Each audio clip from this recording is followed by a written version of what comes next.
This is going to be after you've had a kickoff meeting. Oh, and thank you, Lana, for starting the recording. This is going to be for after you have a kickoff meeting and the client has uploaded all of their data to that SharePoint site.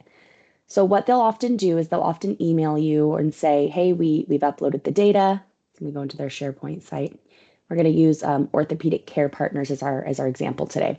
But they'll say, hi, we've uploaded all of the data that you requested. Please let us know if you need anything else.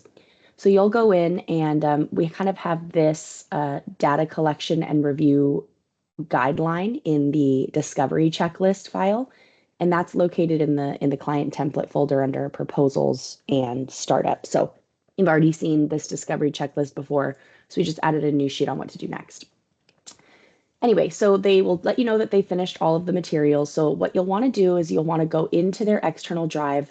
You'll want to open up this file, which is going to be their kickoff agenda, so that you can scroll down and figure out, what exactly we asked of them. And that's going to be in that data request slide. So in that data request slide, you'll see that we asked for a data template, job descriptions, org charts if they have them, current comp materials if they have them. So you'll just make sure that all of that was provided, and you'll be able to track all of that in their project plan. Let me pull that up as well. You can see that this is everything we asked for. Job code, employee census, job descriptions kind of matches the kickoff agenda. So I'm going to open up what they provided us. So first I go in and I always check the data template first. In collaboration files, they provided us with the data template. It looks like they were in it. So the first thing that you want to do is you want to go in and you want to save a copy of this data template to their internal folder. And you want to save 2 copies of it. One, you want it to just be a raw census that we're not going to touch, just in case we need to go back and they say, hey, I didn't think that I gave you that employee, or is that really the right pay? Then you have exactly what they gave us so that we can say, hey, this is a raw census. We haven't touched this. Feel free to take a look. So I'll show you where I've saved that. So underneath their Orthopedic Care Partners provided in the internal consulting, you're going to go in and save 2 files. So one is Census Raw and the other one is Census and JDI. And this is really going to be the one that we're going to be working on and the one that we're going to be doing our data audit on. So then after you've done that, you're going to go into the Census and JDI file and you're going to start with the jobs list. So the first question you want to ask is, did they fill out the jobs list? Same with the employee data, did they fill it out? You would be surprised how often it gets skipped. You'd be surprised how often a client reaches out and says, hey, we did all of the work, and then you open the data template, it's completely blank. So that's where you would just stop and you'd reach back out to them and just say, hey, here's the link to the data census again. Please let us know if you have any questions filling it out. This is just the piece that we need to continue. But if they have filled it out, which we'll check and make sure that they have. Yep. Okay. So they have given us job data and they have given us employee data. Fix it out here. So we're good there. Next kind of thing that you do is you want to make sure that you're checking to make sure that all of the job codes are unique. I'm sure you all know why we need job codes to be unique, so I won't explain that to you. But what I often do is, and I can already tell that it's not, so we'll have to talk about what to do at that point. But what I typically do is I just do duplicate values. And obviously, we have a lot of duplicate values. So they obviously did not, understand exactly what that job code's supposed to be. So what you would do is, one, we want to flag it for the client just to explain to them that, going forward, job code needs to be kind of a unique identifier for a role. And 2, we're going to be creating a unique job code for them. And typically what I do there is I just figure out, why it's different, right? So if you go through it, athletic trainer, ATC, exempt, it looks like the only reason they gave it to us multiple times is because they're in different divisions. So what I would do is create a concatenate of the job code, title, and then the division.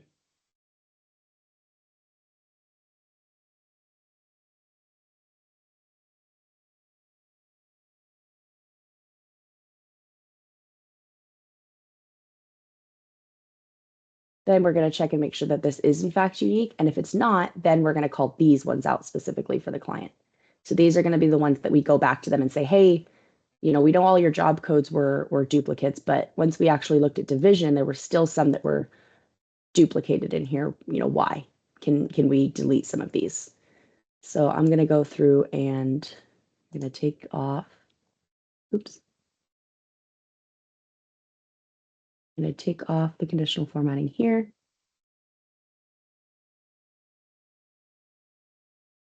And we're going to use this one. So I'm going to highlight this to remind myself that I need to talk to the client about that. Go back to the discovery checklist. So now we've figured out if there's unique identifiers, and now we just kind of look through and make sure that there's not, a huge missing. If we're missing a job code or a job title for anything that they've listed, then that would be, a problem. So we're just going to go through, not really any other issues I'm seeing other than the fact that they seem to give us a bunch of duplicates. It looks like the client and this specific client has done a project before and they kind of have an understanding of benchmarking. It looks like they gave us what they think a good match would be in Comp Analyst. So definitely something that's going to be great for us to have in our back pocket moving forward.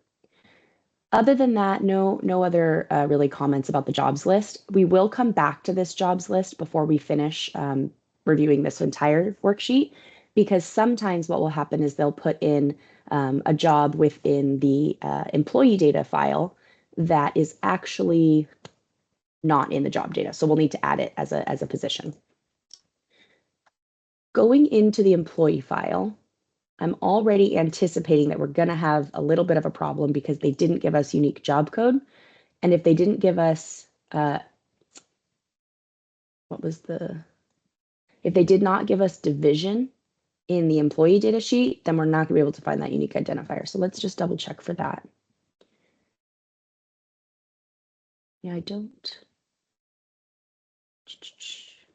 Oh, there we go. Company division. Okay, perfect. So we can create that unique identifier as well for the employee file. So let's do that.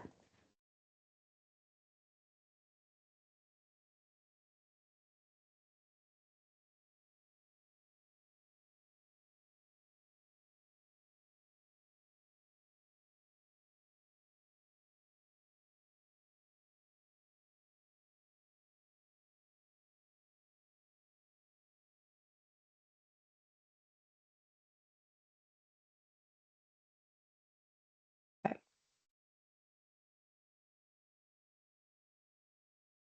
Great. So now let's go back to the discovery checklist and we check on the employee files again. One, did they fill it out? But then two, making sure all job codes are unique. So we just checked that. So we'll go ahead and go in and do the duplicate values similar to what we did on that jobs list. Okay, again, gonna have some duplicates, so it makes sense that we'd want to talk to them about that. Oh, I'm sorry. We need to make sure there's not duplicates on the employee ID file section. Second.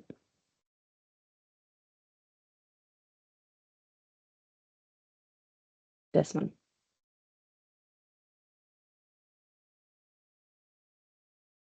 Okay, good. So they don't have any duplicate employee IDs. Sometimes if organizations have duplicate employee IDs, it's because maybe that employee is working, Mondays, Wednesdays, and Fridays is one job and Tuesdays and Thursdays is another. That doesn't happen a lot with really larger organizations, just kind of our smaller kind of mom and pop organizations. So good thing that they're not here. It kind of makes things a little less complicated. So good on that. Is pay provided correctly? So is hourly in hourly and is salaried in salary? This is all data cleanup. I'm sure you know why it has to be like that based on how we have to upload it to Comp Analyst. Base salary, so we just sort and we make sure that everything in hourly is 0 and everything in a salaried number is a 1. And it looks like it. Perfect. Moving on, is hire date lined up correctly to job start date? So I use a formula to check this. If you try to upload into Comp Analyst and a bunch of these are not correct, then that is going to be a problem for you. So I honestly will just do date and job minus hire date. Obviously, they have to at least be hired before they can start that job. If it's 0, it just means they were hired and they're still in the job that they were hired in. We just need to make sure that none of these are negative. And there we go. So they have a couple of people who they say have started the job in 2025, but were hired in 2026. So that's obviously incorrect. We just need to highlight that for the client.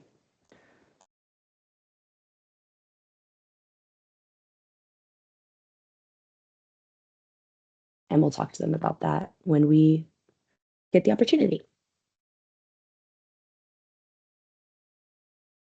Another thing that happens is sometimes in a kickoff call, we will ask a client, "Hey, are you, located anywhere outside the US? Do you have more than one location?" Things that would, be in the data template that would not necessarily apply to them, because if they don't have any employees outside of the US, we don't need to put country and currency in their census. It's just going to be more for them to fill out when we could easily add it back in.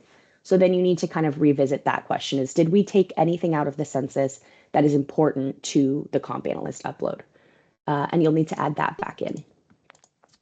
So we got state, zip, remote. So we obviously didn't ask them for country or pay market. We did get their state. So we'll put everybody in the same pay market for now, based on conversations. And this is where you kind of being in that kickoff meeting is important, or having the notes from it is important. But because we do have country and currency not in here, we're going to add those back.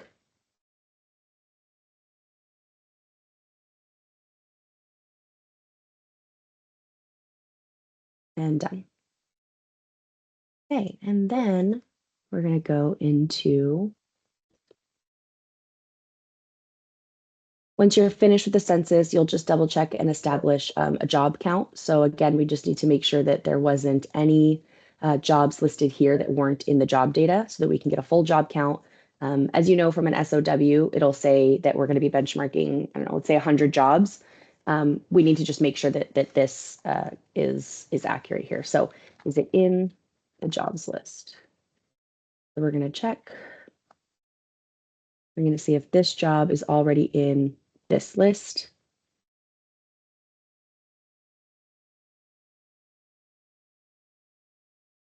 And we're just looking for blanks. Okay, so there we go. So they obviously gave us quite a few in the employee area where that weren't in the jobs list. So I'm going to take this and add it to the jobs list now.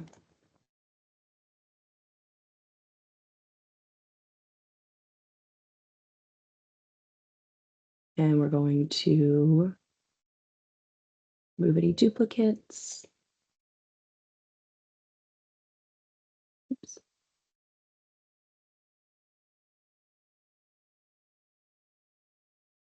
There we go.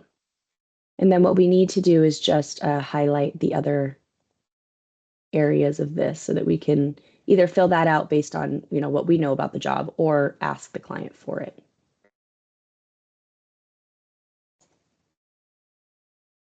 Okay, so based on that, it looks like our jobs count is 432. Obviously, there's some duplicates, so it's possible that we'll end up deleting those. But I always put the job count here. I just mark it red and bold for myself, and then I go back into their project plan and I just make sure that that matches our SOW. So huge kind of problem here is that our SOW says 50. So this is where, to be quite frank, I would probably stop and reach out to whoever sales is on the project. So maybe Dwight or Courtney or Eric, and just say, hey, FYI, we're going to definitely have to meet with this client because they gave us 432 jobs. We're supposed to be looking at 50. It's very possible that they only gave us that many jobs just because they wanted to pull a full census, and they're going to let us know which 50 they want us to look at. But definitely going to want to call that out. And this unfortunately happens more often than not, is the client won't really understand what's in their SOW, and so they'll give us everything, and we kind of have to renegotiate or have a discussion. So that is essentially the entirety of the census review. From there, we would just gather our questions for them. One question would be, how many jobs are we looking at? Another question would be, why do we have duplicates? And, maybe another question would be, these people here, if we end up even looking at them and their job, we would look at, why their start date was after their hire date. Any questions on the census review? I know it's a lot and it's really kind of dependent on the client, but these are kind of some general guidelines for how I'd walk through a census and do the data audit once we get it from them. Hi, Justin. I have a question. Yes. For example, if the provided total jobs in the file that the client Mhm. provided, and if the confirmed jobs is more than the provided ones, so what percentage of jobs provided should be included to consider a compensation study a full census? For example, is it at least 85% or what? Mm, gotcha. So essentially when we get a census back from them, however many they have agreed upon in the SOW is what we're expecting to see. We don't necessarily say that it has to reach a certain percentage. We try not to go over. So if the client has, let's say put in their SOW 200 jobs and they only give us 100, that's 50%. But then we go back to them, we say, hey, you only gave us 100. Is that okay? And they're like, oh yeah, I may have overestimated for the SOW, right? That's okay. We obviously, bank that time and just say, okay, well, if you have any more, it's in the SOW. But if they give us too many up to a certain amount, then we kind of have to flag it. I usually flag it if there's more than 5 that they have given us that they were actually paying for. And then I think from there, Dwight, Courtney, Eric, other people kind of will make that decision and have that call with that client to talk about if more financing is appropriate. Does that help All answer your right. question, Leanne? Yeah, thank you. Yeah, of course. Yeah, I would say flag it if it's more than 5 and if it's less than 20, probably. Okay, so then what you're going to do is you're going to keep adding to this census. So this is the census and JDI. JDI stands for job description inventory. So what we're going to do there, and honestly, with this specific client, my recommendation would be to stop here because they're paying for 50 jobs. They give us 400 and something. I don't want to do a job description inventory for 400 jobs and then have them say, oh, my bad, only look at our accounting group, right? So you wouldn't want to do, so much work that you are going to end up taking out, 300 something jobs. So I would stop here for this client. So I'm actually going to show you how to do it for a different one because I think that's going to be too much for this call. So I'm going to pull over Vesper real quick. So what you would add to this file is something that just says JDs. And you're going to go into the client external site. Oops. And you're going to open up what they provided in the job descriptions folder. And that is listed in this discovery checklist. So you'll go into their external site, you'll go to job descriptions, and then you'll export to Excel. Job descriptions folder. And then here you'll see download. You don't want to download all the job descriptions. You want to export them to an Excel query.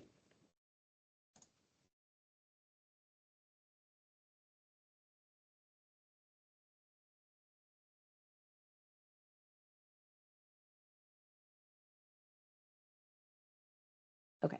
And that's going to give you all of their job descriptions as well as the folders you'll see here. We don't care about the folders as much.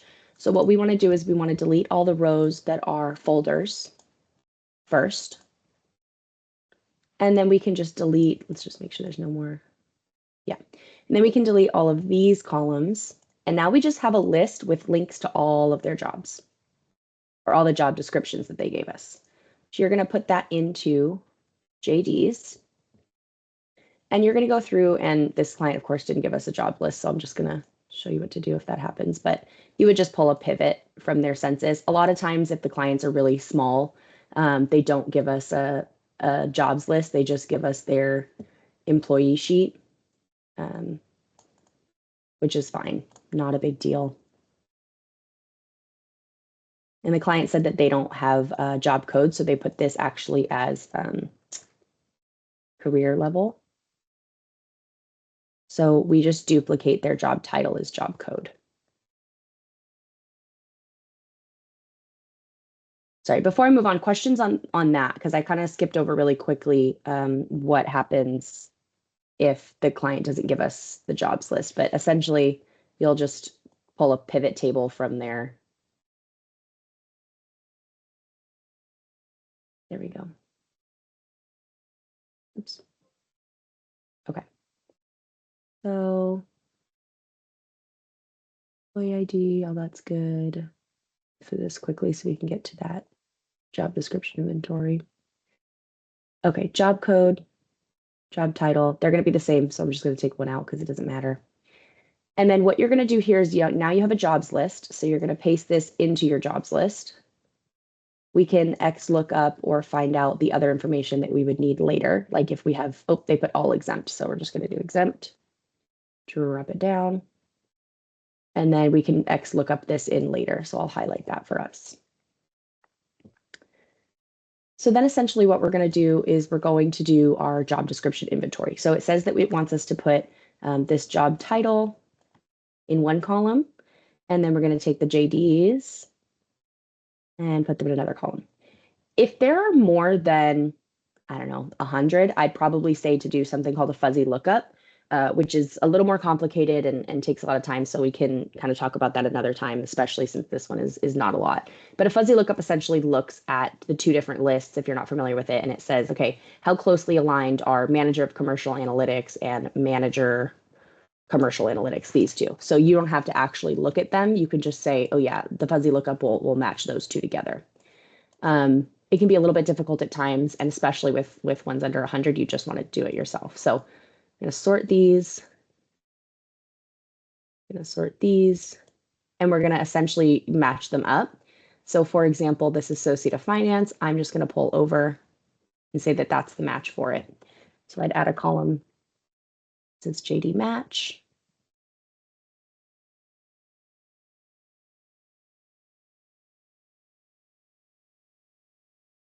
And there you go. I can't remember who in this group did one of these before. Gia, Leanne, was it one of you? Yeah, I think I did JD match before last week. Okay, perfect. Okay, great. Great. So if you have questions, Leanne did a really good job. I didn't have any notes or feedback on what she did with it. So if you have any questions, obviously feel free to come to me. Leanne's done one of these, but essentially you're just going to be looking and saying, okay, what matches here, right? So Director of Community Affairs, we're going to put it next to the Director of Community Affairs. And then once you're finished with this, what will often happen, and we'll just see right now how many are left. What will often happen is you'll have some of these that are missing. Yeah, so it looks like you have 2 extra job descriptions than you have job titles here. So you would save them and see if they are open positions. So I'm going to call this confirmed JDs. And then you'd have another sheet that says discuss JDs, need JDs, and I'll tell you what all of these mean in just a moment. Extra JD. So obviously JD is job description, but in this discovery checklist, it kind of lists out what all of those will be. But you'll have jobs list. Let's pull this up. That. Okay, so you'll have the jobs list, you'll have the employee census, then you'll have confirmed, discuss, need, and extra, and then you'll have just your raw JDs. Delete that. So this will be all of the ones that clearly match up. So if you have an admin assistant, let's see, looks like there's no admin assistant. So we're going to move this one into need JDs, right? So if you have ones that clearly match up, that's going to be this group. If you have ones where, they gave us a job title, but we're clearly missing a job description for it, that's going to go in need. Discuss is going to be the place where you'd put something like, I don't know, let's say this Director of Development Engineering, this is very clearly a match. But if for some reason this said Director of Engineering and not Development Engineering, we would just want to make sure with the client that was a match. So we'd move both of these into discuss, just so that we can ask them about it and say, hey, they don't exactly line up. So can you just tell us if that is indeed correct? And then extra, I feel like is pretty self-explanatory. Whatever's left when you're done, you're going to put an extra, and we're just going to say, hey, you uploaded 2 job descriptions, but you didn't give us any employees for them. What do you want us to do? Do you want us to ignore them? Do you want us to still match them as open positions? Where do we go from here? Okay, I know that's a lot of information, and we're not going to walk through this whole exercise because it's pretty self-explanatory and honestly time-consuming, but any major questions on kind of how to set all of this up?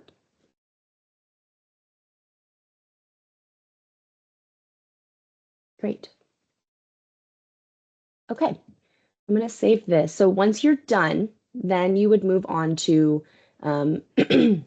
essentially walking through it with the client. So once you've finished and you have all of these sheets and you know exactly what you need to talk about in all of them, I use Highlight. You can make a list of questions, whatever works best for you or the team that you're working with. But that's essentially the file that you'll be using to walk through with the client. If no cleanup is needed, if for some reason we didn't have to do any of that, you have no questions, they provided everything perfectly. This has only ever happened once in my entire career of consulting. So if it happens to you, that's amazing. But if it does happen, then you definitely can just email the client. And actually, I'll go over what you can say to them. But most clients are missing at least 1 to 2. But if you somehow have a client that gives you everything perfectly, then you can move on to kind of looking at this stuff. These are the optional sheets that sometimes clients give us. So if you'll see Orthopedic Care Partners, what did they give us? Let's open up external Vesper as well. Okay, so it looks like Vesper gave us some incentive plan information, so we can look at their incentive plans, we can look at their org charts, we can look at their structures. So they obviously have a lot.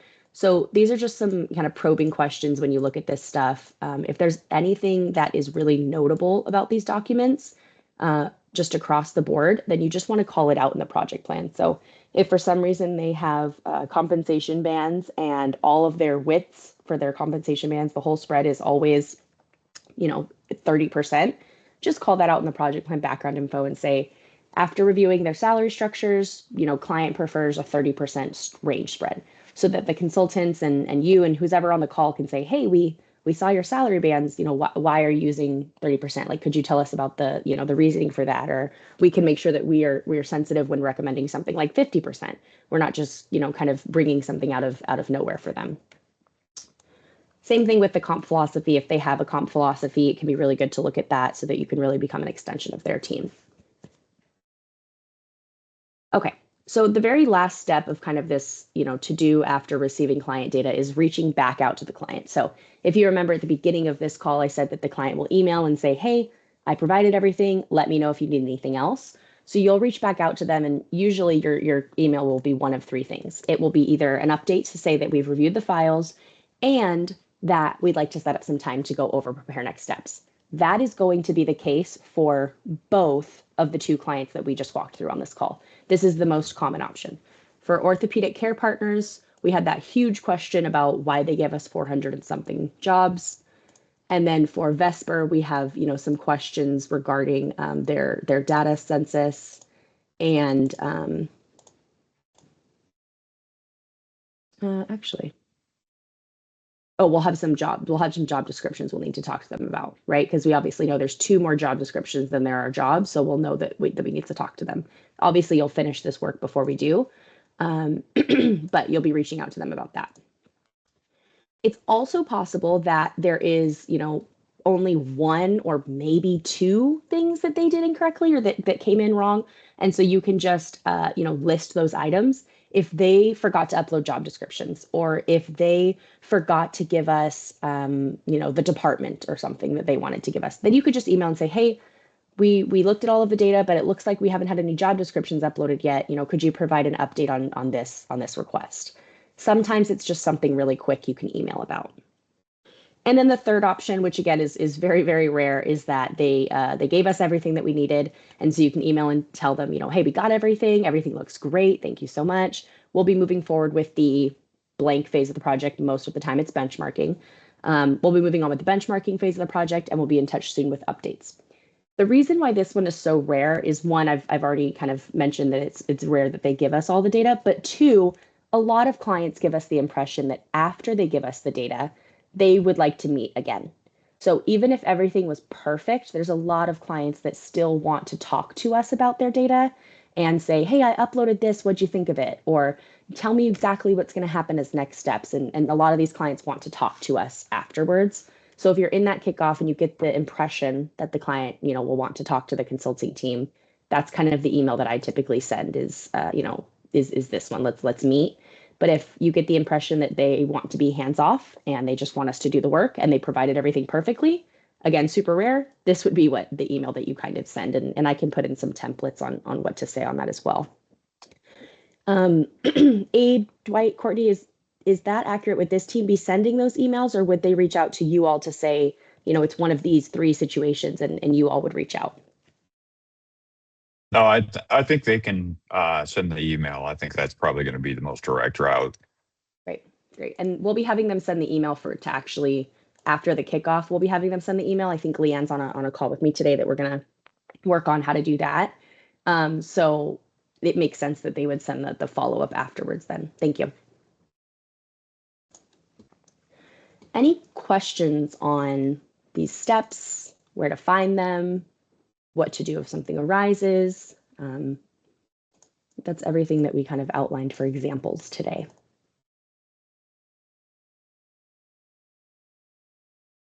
Great. Okay. Awesome. So with that, just a reminder, this discovery checklist is going to be within the internal client template. So when you set up the kickoff materials, you'll see in this discovery checklist that I think you're all using when you set up the kickoff materials, if you have set them up, it'll be this second sheet here. I'm going to get with maybe one or two of you to just help me finish up the two clients that we worked on today. And we definitely I'll CC you on the emails so that you can see that. Sam, I'll CC you as well so that your team can see those templates, just in case you all want to use them going forward. Yeah, sure. Thank you, Justin. Great. Yes, of course. Okay, so now with the time, see, we have a bit of time left. Awesome. So now I'm going to just walk through something else real quick. Let me pull up our training list. Okay, so now I'm going to walk through how to kind of update the project plan after all of this happens, because that's going to be a really helpful thing for you to do to keep consulting data support and consulting delivery on the same page when it comes to this. So that if Abe is like, hey, what's going on with Orthopedic Care Partners? He has this information at his fingertips. And if you all are working in different times or whatever, you can do that. So for Orthopedic Care Partners, yeah, we got all of their stuff. So I'm going to mark everything as complete here. However, huge caveat, we got way too many jobs. So I would put OCP provided over 400 jobs. SOW equals 50. And I would call that out definitely for him. And I would just let him know that we're still on track with all of this. And the next step would be reaching out to the client. So obviously going back into that email thread and reaching back out to them. It says that we have until the 10th. So I reach out to them immediately and try to get it figured out. But oftentimes if there's some, negotiation with the SOW, or if the client's not quite sure which 50 they want us to look at, this can definitely be pushed back because it takes them a while to go through and figure it out. So all of this is subject to change. So if you ever need to, just adding days in here to help to push the timeline back a little bit so that we are on track works out. Initial mapping, that should be after that. Okay, so the next thing you would do is, let me go here. So let's say, everything was perfect and everything worked out really well. The next thing you would kind of do is set up the next phase of the project. So obviously, we've talked a little bit about how to set a market pricing request. There's different templates out there for the email to Victor's team about that. But if you do have questions, we can probably use another training to go over it, just so I can prepare a client template for you. But if we take a couple of steps back, let's go here. Yeah, let's take a couple of steps back and talk about when you're doing the kickoff. Last time we mentioned how to set up the kickoff materials in the actual client folder. What I'd love to do is talk about how to set up the Salesforce case after you've set up all of the kickoff materials. So Abe, I can pull that up, or I know that you had some Salesforce stuff up if you wanted to share. I can do either way. What I wanted to kind of do is talk through the process that we currently use. So as you're kind of figuring out the way Justine's training you, we're giving you an opportunity to see the project start, gather data, produce kickoff slides.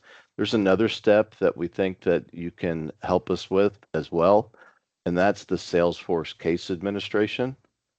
So all of our Mhm. projects, and I'm sure most of you are familiar with Salesforce cases where we have those numbers assigned to specific tasks related to specific clients. Within our cases, we have tasks that get assigned, and those tasks are what allows users like ourselves to be able to clock time versus specific activities on that client.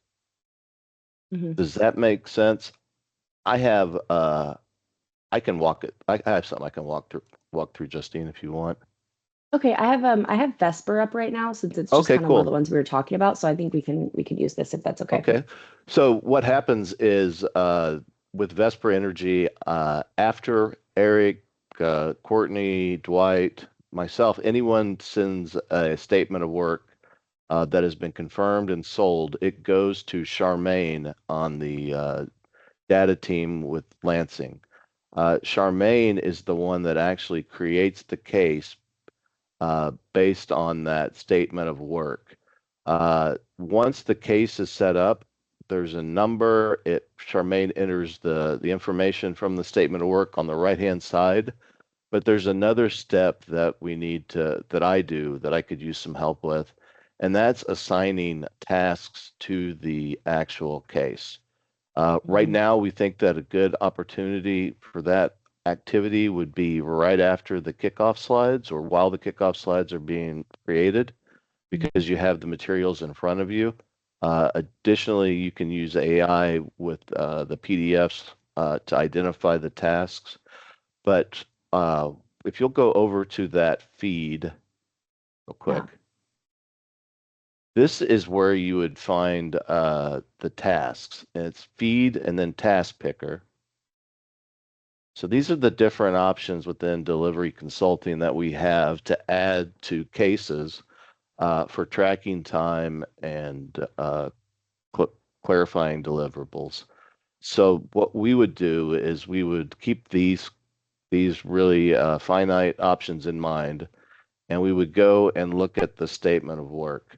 You can find the statement of work in a number of places. Gia is adding it to the folders as she creates them. So that has the details for the actual project. And the statement of work is kind of our record of truth. Within the statement of work, we would go through, we would browse and look for the deliverables. So I see job architecture, I see benchmarking, which would mean market analysis. I see comp philosophy and structure, so pay equity. It looks like they have everything.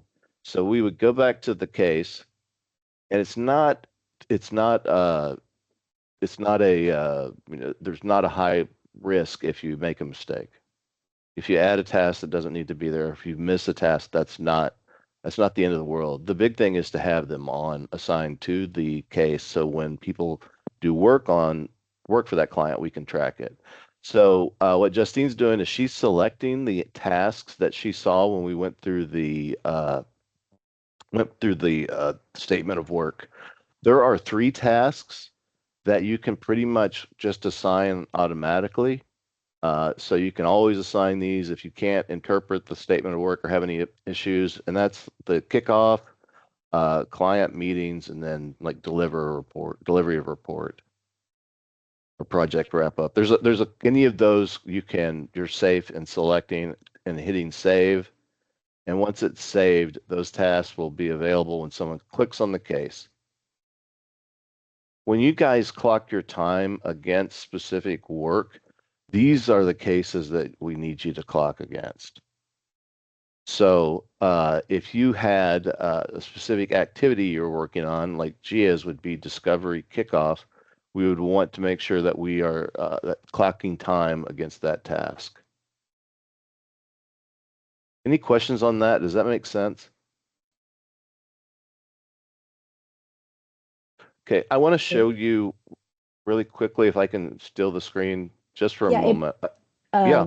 Sorry, one thing I just want to call out, comp philosophy isn't a task and it's often included in our projects. So what I typically do is I add specialized consulting, and then you want to go to related and you want to just rename it to comp philosophy so that we're aware of that. That's the only caveat that I'll say, is that's the only one that's not really included. That's a good call out. There are several that you may not that may not be easy to identify, and typically Yeah. those can be specialized consulting. Right. And then, sorry, go ahead. No, that's fine. And then the only other thing that we do at that kickoff stage is we put in the kickoff date. So if you're prepping the kickoff materials, you should know the kickoff date. You put that here, and then you put, kickoff scheduled. Obviously, this one has already kicked off. We're already working on it, so it says open. But those are the only two other things I just wanted to add in the setup. But feel free to continue, Abe. I'll stop share. Where was I? So if I can share real quick. So what happens is once a case is created by Charmaine, I get notified via Teams. And let me find it, move it over here. So Charmaine will let me know every day that new cases have come in. So, hi Abe, can you check these out? And there'll be links to the actual Salesforce case. A lot of what we get in lately is kind of the wage verification studies for visas here in the US for foreign workers. These can be ignored, and we just assign a complexity score of 1 in the Salesforce case. But here's one, St. Mary's College, that we would have to work on.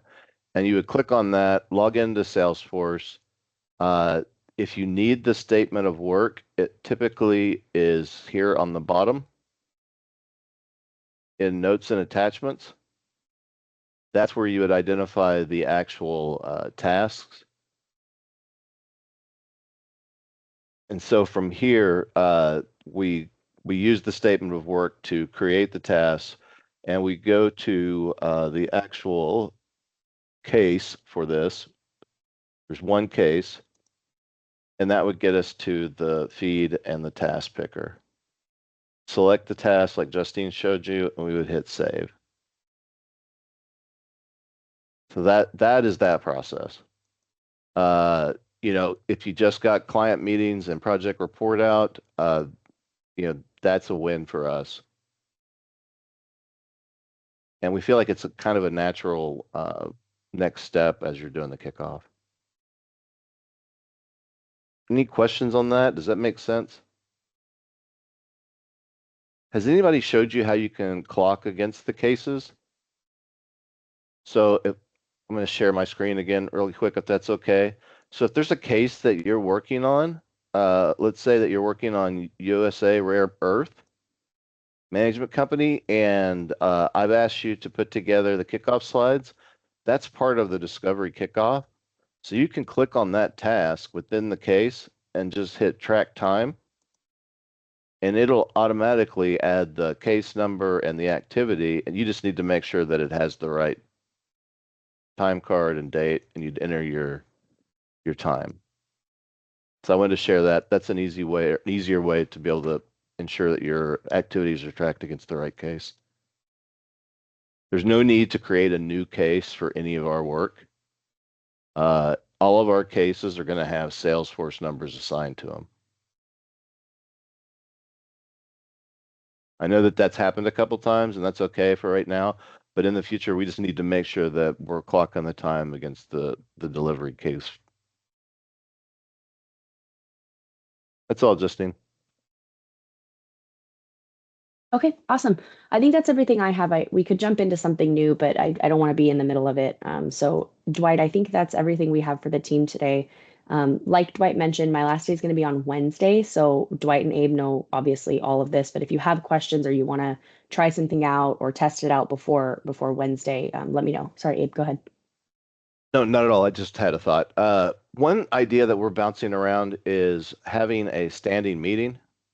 It would probably be myself and some of you guys every morning or every other morning or at some sort of schedule, just to touch base, be able to available to answer questions that you have, and be able for me and the team to give you additional context or new priorities.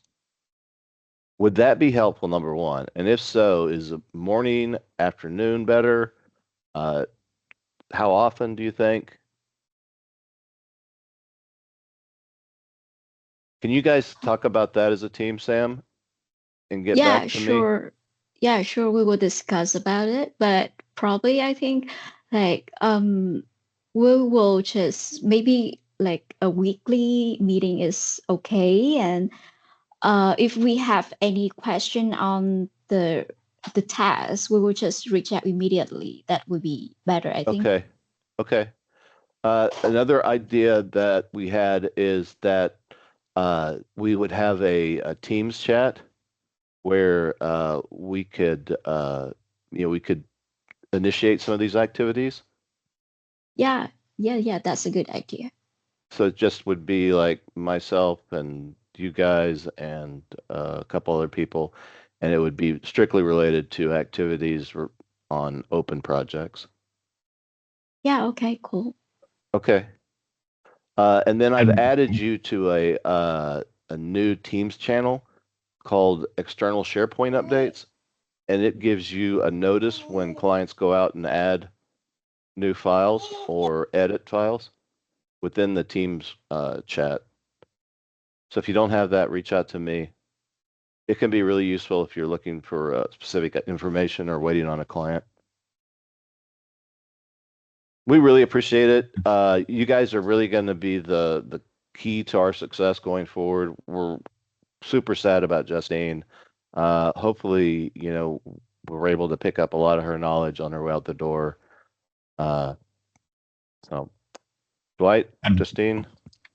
Yeah, one thing that I would add is that we'll be doing a lot of knowledge transfer, and we're probably not always going to be able to do formal meetings like this. Some of it can be sort of on the fly sort of training, and so what we'll try to do is record that if we're going to get into training about something that hasn't been trained already.